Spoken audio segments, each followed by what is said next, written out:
Good morning. Yate. We're going to go to Genesis chapter 36. And we are at an unusual location, but that is okay. I've this is a chapter that I would rather just skip. It's a book of genealogies, and this who became this, and who begot this, begot that. But somehow it still it's gonna make tremendous impact in the history of Israel and in our history.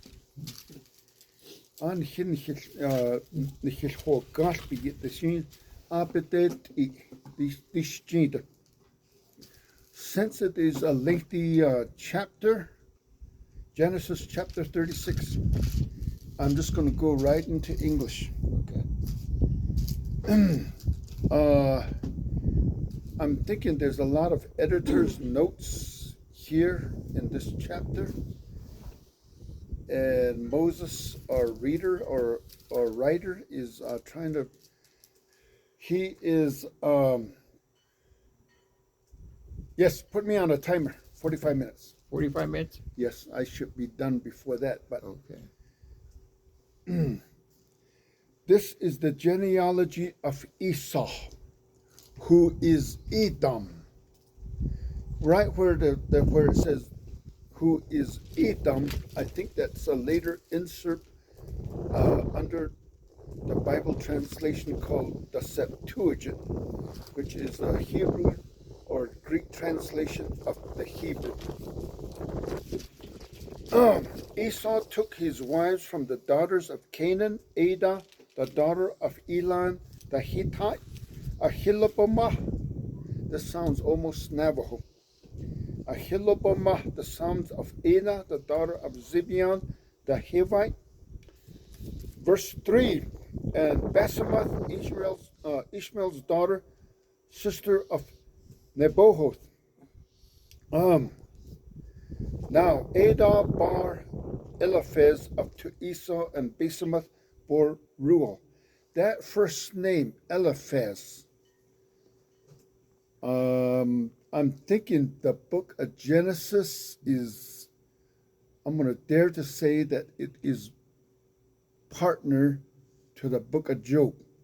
If you ever go to the book of Job, or if we ever go to the book of Job, we're going to come across that name, Eliphaz, as one of the friends that came to Job in his distress.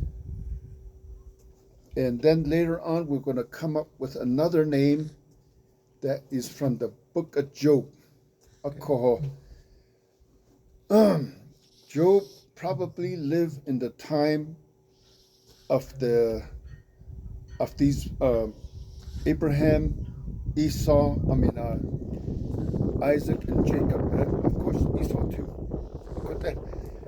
And Ahobilamah bore Jeriosh and Jalem and Korah. Korah, that name is going to show up again later on in the lifetime of Moses. He is going to lead a faction of people that left Israel, and he's going to lead them. He's going to try to lead them back to Egypt. Though the earth is going to open up and they're going to be swallowed, but some are going to be left, and they are going to become the song leaders in the temple, the sons of Korah. So, God still has a plan for people even though they're outside his covenant.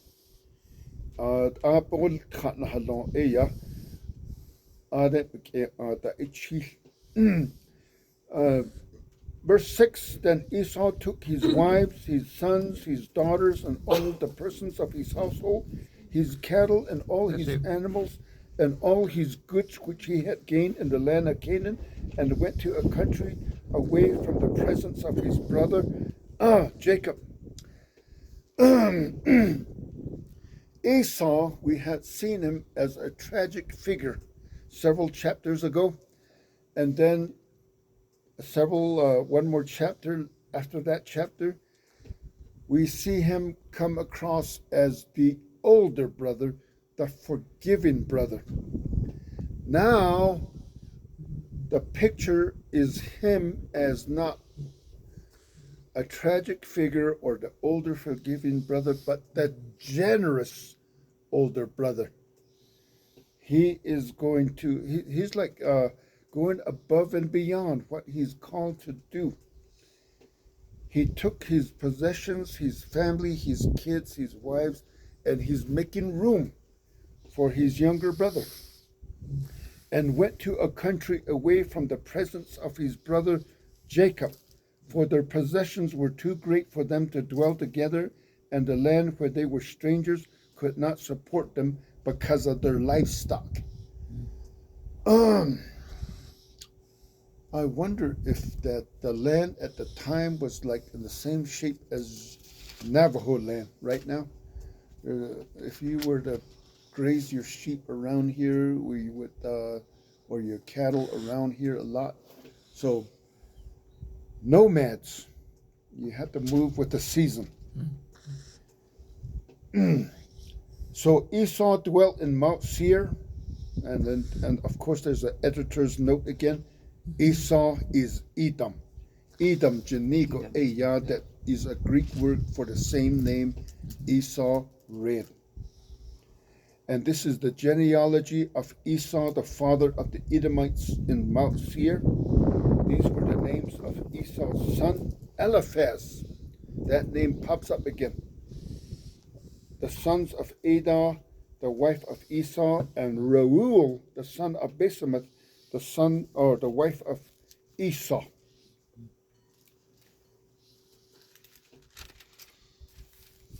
I am reading or I'm operating as we are an underground church. We are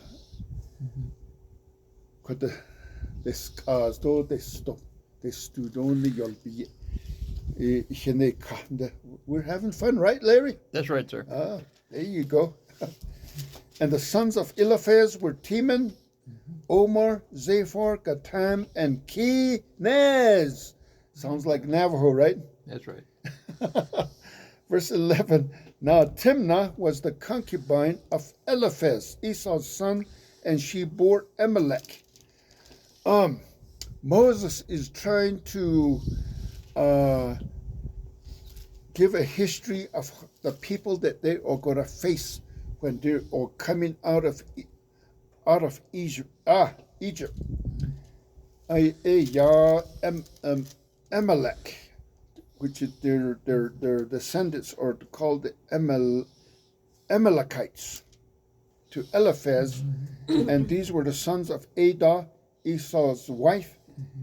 These were the sons of Reuel, Nahath, Zerah, Shammah, and Mizah. These were the sons of Basemath, Esau's wife. Verse 14, these were the sons of Ahibalomah, Esau's wife, the daughter of Anah, the daughter of Zibeon, and she bore to Esau, Jeush, Jalem, and Korah. Again, that name keeps popping up.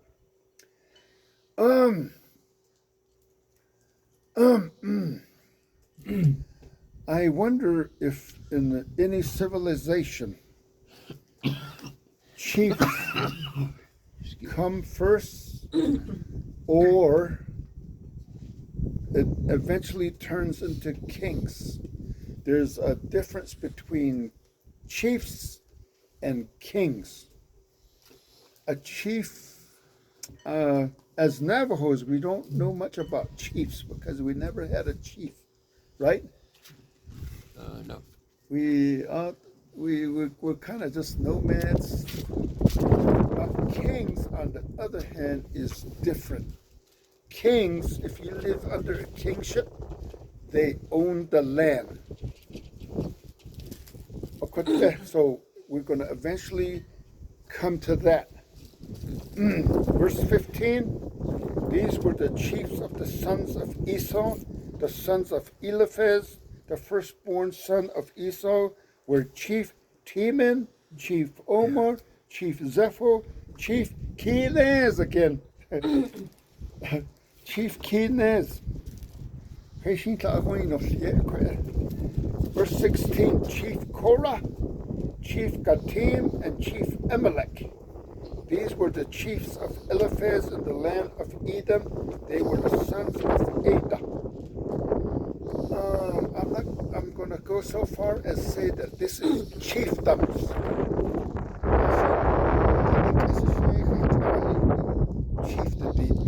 don't think we have a word for chief in Navajo, nor do we have a word for king. Not Ani, that's it. Larry? I have a feeling of the ages before then that you had all these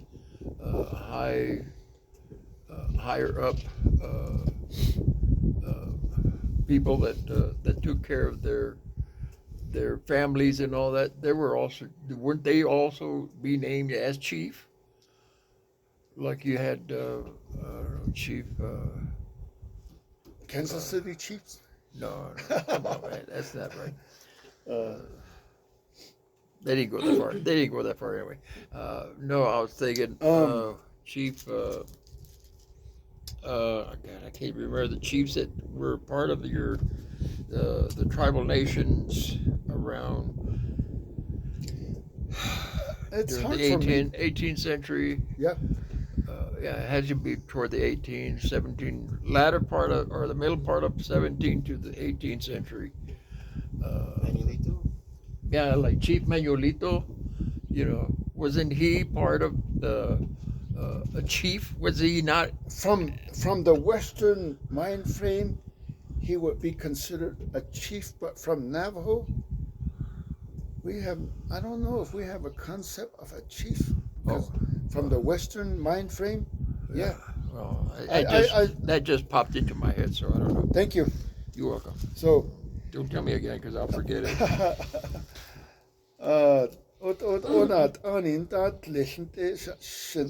Whoever is the in Navajo, whichever person is maybe the oldest. I would consider. Yeah, it would be considered the oldest of the elders. But it's not as if it was family, I think, because if let's say I'm the oldest in my family, I am giving orders to my siblings or whoever's younger, grandkids. That kind of relationship. It's not somebody that is not related to me. I have no idea where I'm going with this. Okay. I better just keep on, right? Yeah, just keep on going. These, verse 17, these were the sons of Reuel, Esau's son, Chief Nahath, Chief Zerah, Chief Shema, and Chief Mizah. These were the chiefs of Reuel in the land of Edom. These were the sons of Besemath, Esau's wife. Just reading it, some of these names sound funny, but they were real people in real time, space and time. And imagine somebody trying to read my name like 1,000 years from now. There you go. They're gonna laugh at it. They're gonna mispronounce it, maybe. And these were the sons of Ahilabimah. This almost sounds like a Navajo. Ahilabimah, Esau's wife, Chief Joash, Chief Jalem, and Chief Korah again. These were the chiefs who descended from Achibalama, Esau's wife, the daughter of Anah. These were the sons of Esau, who is Edom. Again, a little bit of an editorial insert right there. And these were their chiefs. These were the sons of Seir, the Horite, who inhabited the land of Lotan, Shubal, Zibeon, and Anah.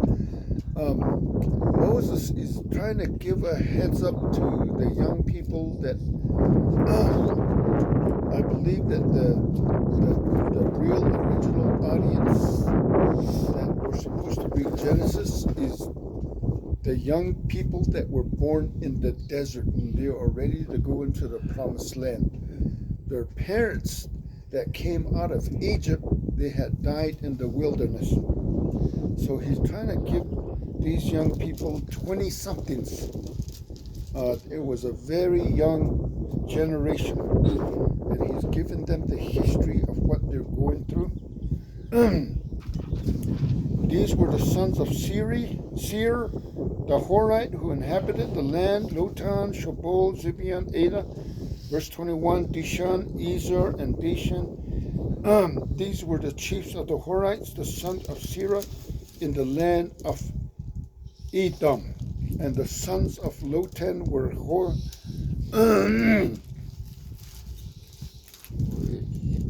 Hori and Haman. Lotan's sister was Timnah. These were the sons of Shobal, Elvan. No, not you, Elvin. There's Alvin. Menahath, Ebal, Shepher, and Onim. These were the sons of Zibeon, both Aha and Anna. This was the Anna who found the water in the wilderness as he pastured the donkeys of his father Zibeon. Verse 25 of Genesis chapter 36. These are the children of Anah, Dishan, and Ahibalama, the son of Anah. These were the sons of Dishan, Medan, Eshban, Ephron, and Cheran. These were the sons of Ezer, Bilhan, Zavin, and Achan.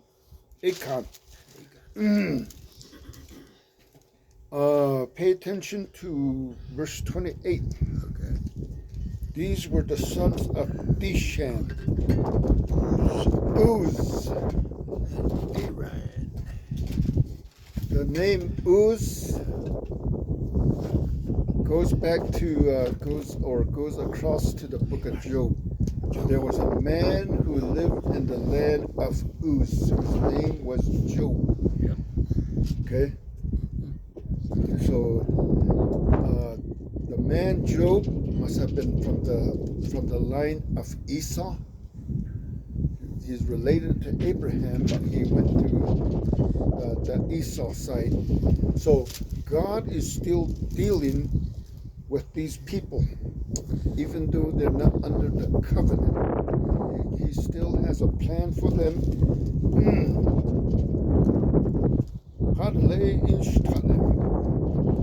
Verse 29, they're still chiefs.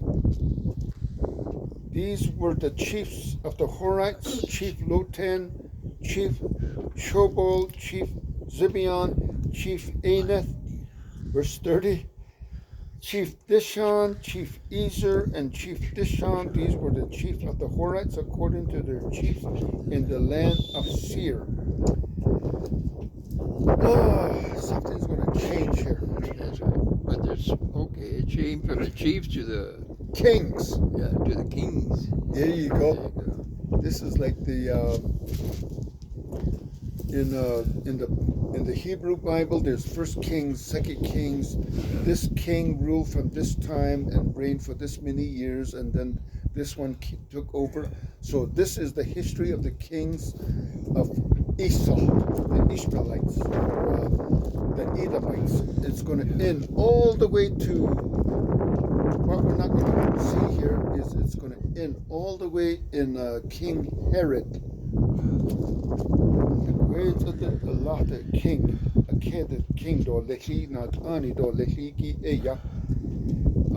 King Herod. There's 7 Herods in the lifetime of Jesus.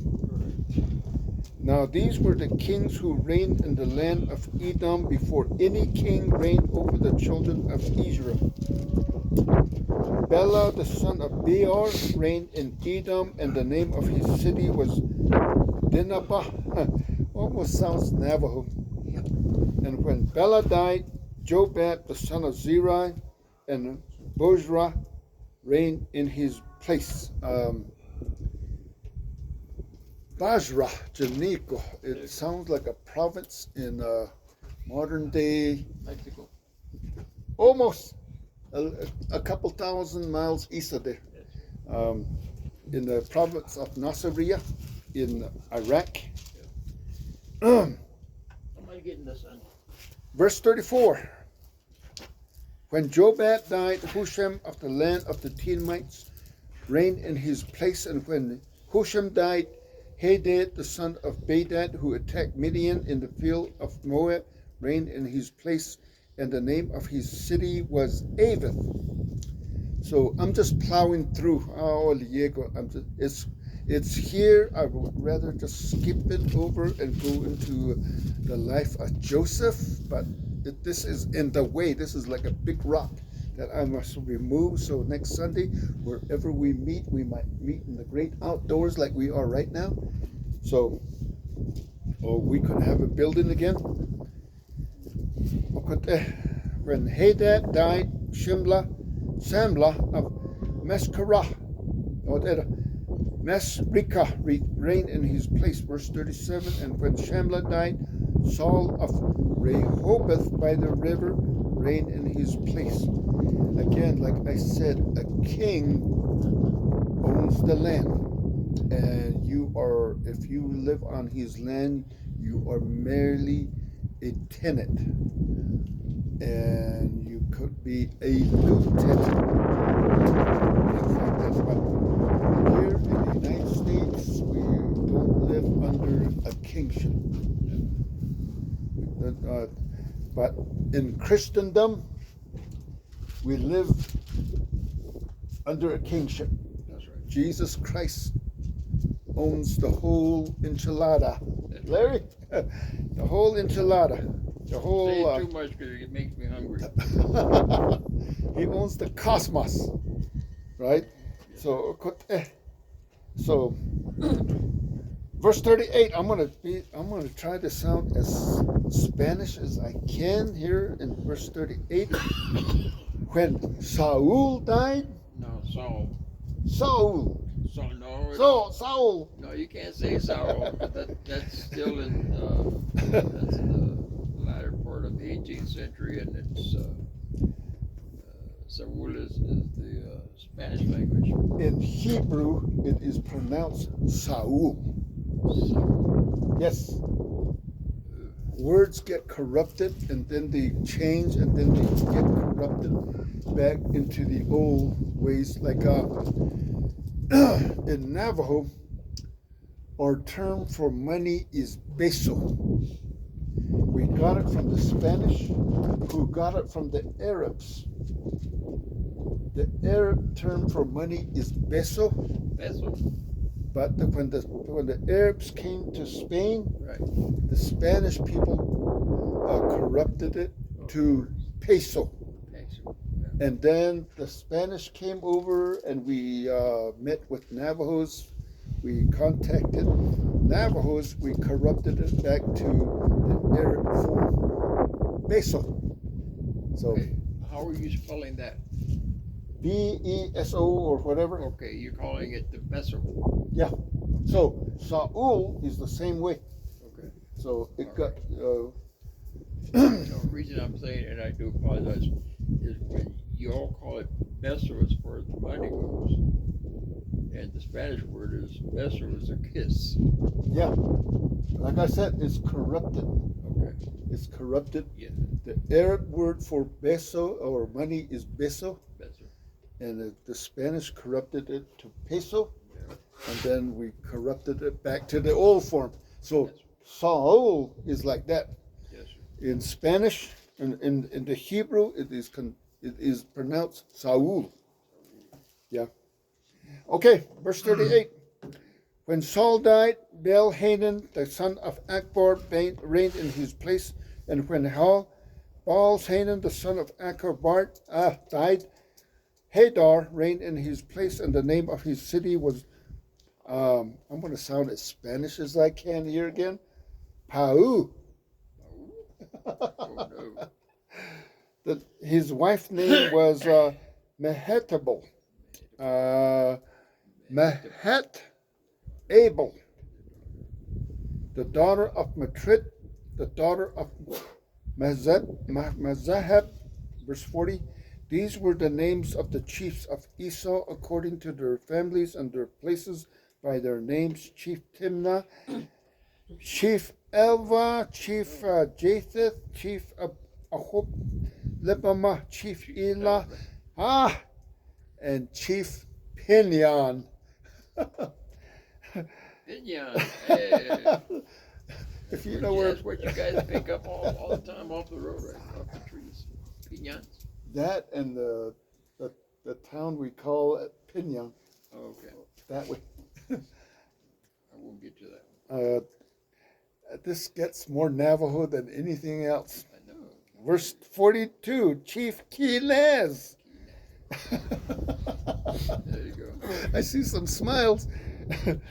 Chief Tim, Chief Mibzar. Verse 43, I'll end with that. Chief Magdiel and Chief Iram, these were the chief of Edom, according to the dwelling places in the land of their possessions. Esau was the father of the Edomites.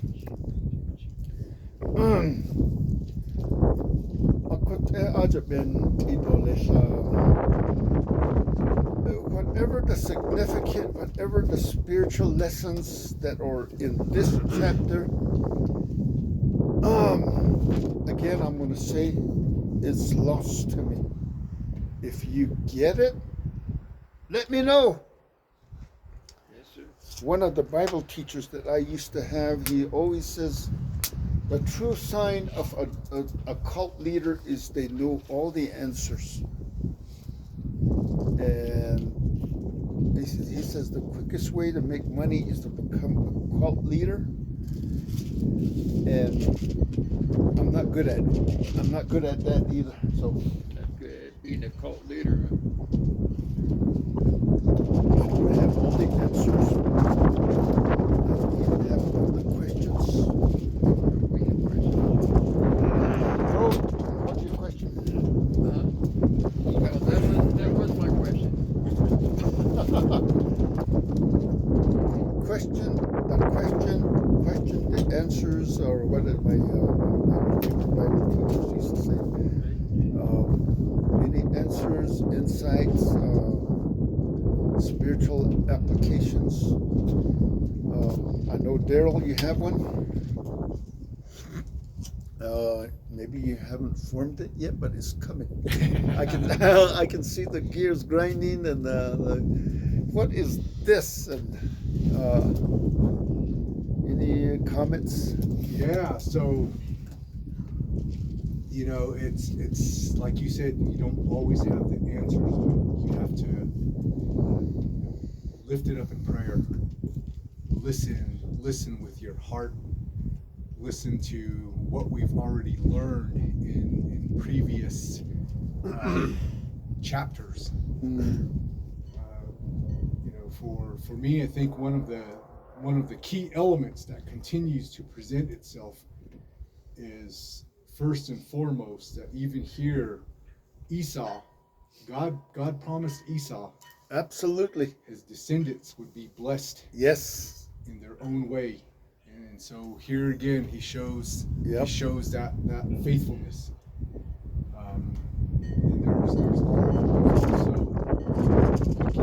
when you look at what Jacob's line had been through, we started that. We started to hear what Jacob had to deal with when he went to Laban's land. Everything that he experienced, and then coming back, Esau's line didn't do the same thing. They went right into what we're reading about, and all these chiefs and kings that were established right away. It's kind of like what you started out with today, saying, my uncles and my cousins, they had all these things. I didn't have anything. I had an upbringing. Esau's line had it easy. They were all groomed and raised, and we had chiefs and kings, Yeah. all named to his lineage. Jacob's, we haven't gotten there yet. Yep. It's going to be like another 1,000 years before they become. So there's just that identification that his line is going to spend centuries in slavery, wandering, yes, slavery. struggle. Yes. So I think the what we look at then is the immediate worldly success. Doesn't always mean that you're going to have spiritual favor. So there's that danger of understanding that the easy way might not be the best way.